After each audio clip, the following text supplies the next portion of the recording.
प्यारे दोस्तों, आज का ये हमारा वीडियो तमाम मुसलमानों के लिए बहुत ही ख़ास है, क्योंकि दोस्तों आज की इस वीडियो में हम आपको कुछ ऐसी बातें बताने वाले हैं जिनको जानकर आज नासा के बड़े बड़े वैज्ञानिक भी हैरान हैं। तो वो कौन सी बातें हैं जिनको जानकर साइंटिस्ट भी हैरान हैं? तो दोस्तों आज की इस वीडियो को पूरा ज़रूर देखें। इंशाअल्लाह इस वीडियो में हम आपको चांद से ली गई कुछ ऐसी बेहतरीन वीडियो दिखाने वाले हैं जिनको देखकर आपका ईमान ताज़ा हो जाएगा। प्यारे दोस्तों, अल्लाह के पैगंबर हज़रत मोहम्मद मुस्तफ़ा सल्लल्लाहु अलैहि वसल्लम ने 1400 साल पहले जो कुछ भी फरमाया था वो यकीनन सब कुछ होकर रहेगा। उनमें से आज कुछ ऐसी बातें हैं जो पूरी हो चुकी हैं और बहुत सी कुछ ऐसी बातें भी हैं जो अभी होना बाकी हैं और इंशाअल्लाह वो भी यकीनन होकर ही रहेंगी। दोस्तों आज नासा के बड़े बड़े वैज्ञानिक भी बहुत सारी रिसर्च करने के बाद इस बात को साबित कर चुके हैं कि जैसा अल्लाह के पैगंबर हज़रत मोहम्मद सल्लल्लाहु अलैहि वसल्लम ने फरमाया था वो बिल्कुल सच और सही है। दोस्तों सऊदी अरब से एक बहुत ही बेहतरीन खबर निकलकर सामने आ रही है जिसे देखकर हर मुसलमान का ईमान ताज़ा हो जाएगा। यूएई के अंतरिक्ष यात्री ने जिनका नाम सुल्तान अल नियादी है, इन्होंने चांद से खाना काबा की और मस्जिद नबवी की वीडियो निकालकर भेजी है जो रात के अंधेरे में जगमगाता हुआ दिखाई दे रहा है।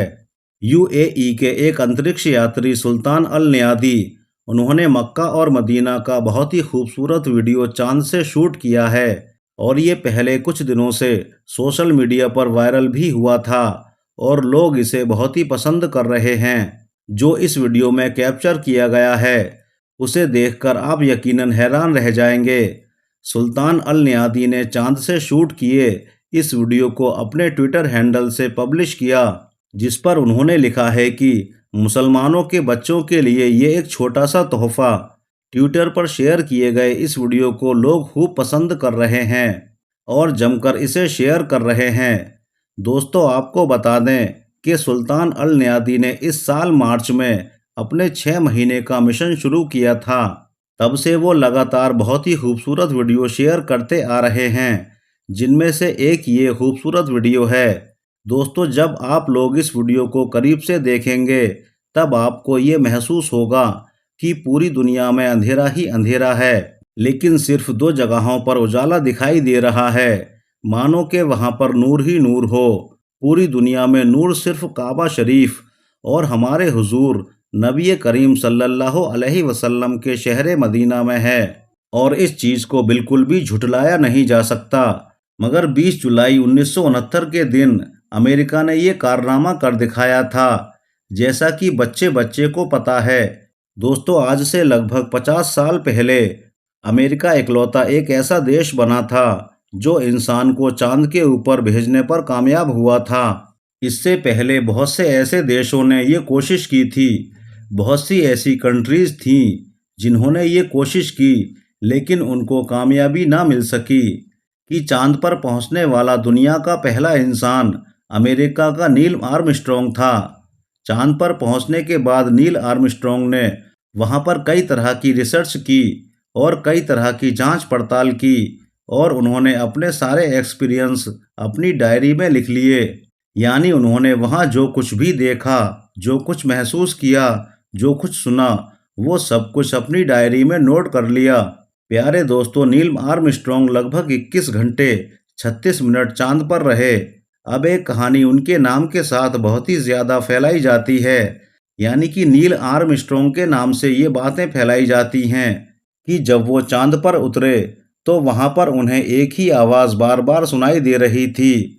उन्होंने इस आवाज़ को महसूस कर लिया था। उसके बाद कई दिनों का सफ़र करने के बाद नील आर्मस्ट्रॉन्ग और उनकी टीम वापस अपनी ज़मीन पर पहुँचे और फिर यहाँ आने के बाद उन्होंने कई तरह की बातों का खुलासा किया। इसके बाद नील आर्मस्ट्रॉन्ग का एक बार मिस्र यानी इजिप्ट में जाना हुआ।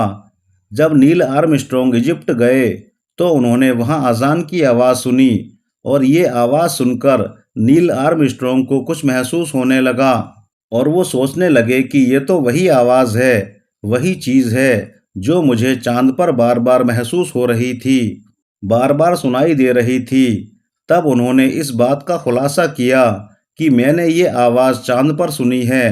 तो लोगों ने ये बताया कि ये आवाज़ अजान की है, और ये सुनते ही झट से नील आर्मस्ट्रॉन्ग ने इस्लाम कबूल कर लिया।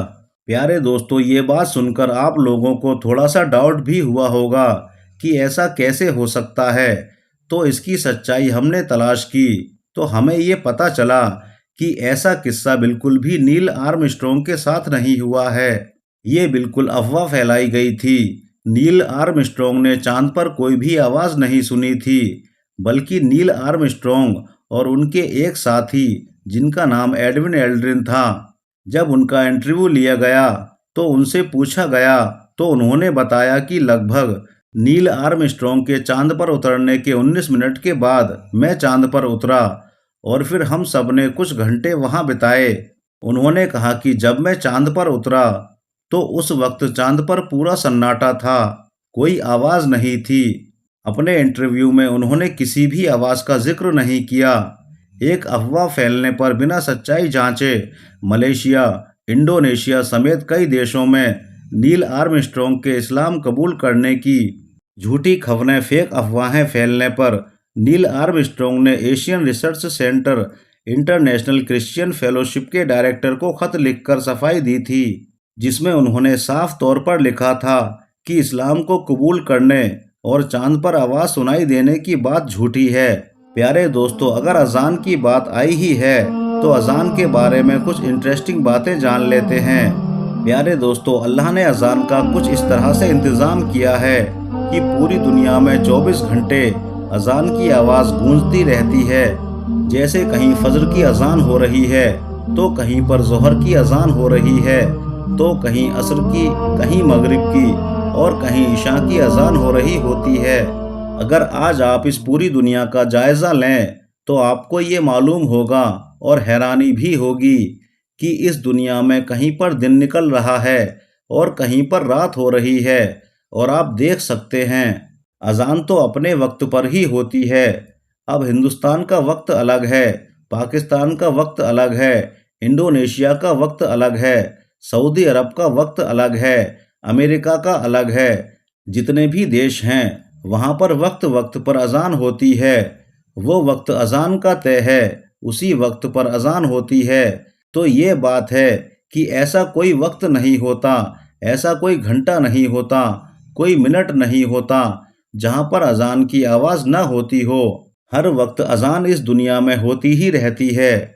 जब इंडोनेशिया के मुअज्जिन फजर की अजान को देंगे तो अमेरिका के मुअज्जिन इशा के लिए अजान दे रहे होंगे।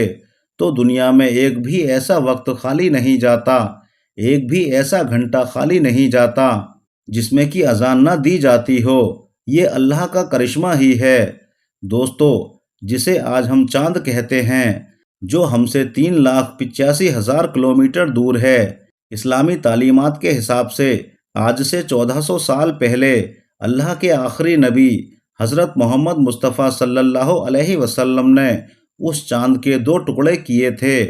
मगर सवाल ये है कि क्या आज की साइंस जो चांद तक पहुंच चुकी है और बहुत सारे एस्ट्रोनॉट चांद पर भी कदम रख चुके हैं, तो क्या उन्हें चांद के टुकड़े होने का कोई सबूत मिला है या नहीं? इससे पहले हमें ये जानना होगा कि चांद के टुकड़े होने का वाकया आखिर कैसे हुआ था, कैसे पेश आया था। आज के ज़माने के साइंटिस्ट रिसर्च करके जहां फैक्ट के ज़रिए इस्लाम की सच्चाई को साबित कर रहे हैं, वहीं चांद के टुकड़े होने का ये मौज़ा भी 1400 साल बाद आज साइंटिफिक रिसर्च के ज़रिए साफ हो चुका है। दरअसल 1680 में एक मैथमेटिशियन और आसमान की जानकारी रखने वाले रोमैनसियो कसीनी ने चांद के बारे में बहुत ही डिटेल से पढ़ा और चांद की एक तस्वीर बनाई। उसने इस तस्वीर में चांद के बीच एक लकीर बनाई थी, लेकिन वो खुद इस लाइन की हकीकत से अनजान था। दरअसल ये चांद के टुकड़े होने के मौज़े का वो सबूत था जो पहली बार किसी गैर मुस्लिम साइंटिस्ट ने दुनिया के सामने पेश किया था। इसके 200 सालों के बाद नासा ने चांद की तस्वीर जारी की और रोमैनसियो कसीनी की तस्वीर और नई तस्वीर को मिलाकर देखा गया तो दोनों में ये लकीर एक जैसी पाई गई। चुनांचे साइंटिस्ट और ज्यादा रिसर्च में लग गए कि ये चांद पर लकीर किस चीज की है। जैसा कि अल्लाह रब्बुल इज्जत ने फरमाया है कि पता करो मेरी बनाई हुई चीजों में, इसमें निशानियां हैं अक्ल वालों के लिए। लिहाजा ऐसा ही हुआ और जानकारी मिलती गई, और साल 1969 में नासा ने जब अपोलो 10 मिशन भेजा तो उसने बहुत ही करीब से चांद की तस्वीरें खींची, जिसमें साफ तौर पर उस लकीर को देखा जा सकता था जो बीते ज़माने में चांद के दो टुकड़े होने की खुली निशानी थी। तो दोस्तों, हमें उम्मीद है कि आपको आज की ये वीडियो बहुत अच्छी तरह से समझ में आ गई होगी। वीडियो पसंद आई हो तो लाइक और शेयर ज़रूर करें।